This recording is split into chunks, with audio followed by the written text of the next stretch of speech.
fish here a little bit.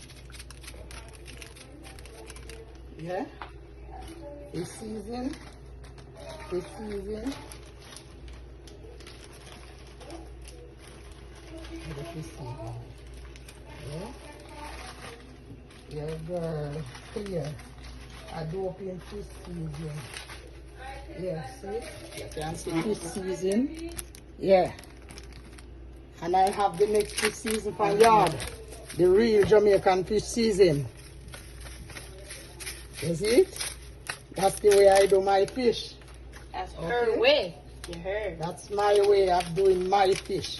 I don't know how you guys do it, but this is the way I do it my own. Yeah.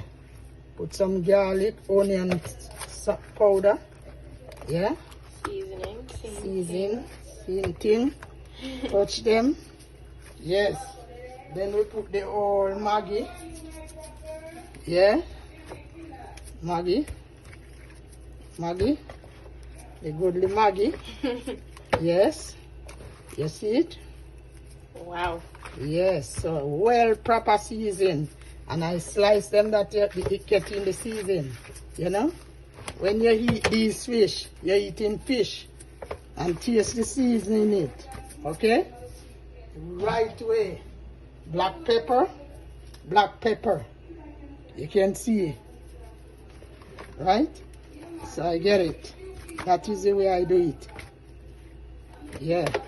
And then I'm gonna fry as roast cabbage, anyone you want. You just tell me and I prepare it anytime for you guys. Just call Auntie Claire. Right? Call Auntie Claire. Yes. Garlic sauce. Garlic powder. Yeah. I do everything on my fish. Right? Every single thing you want. Lots Everything. of flavor. You get the real treasure, Lord God. Even you make some mistake too, and I see. I just make a little mistake. Get away from me, Satan. I'm not gonna do you.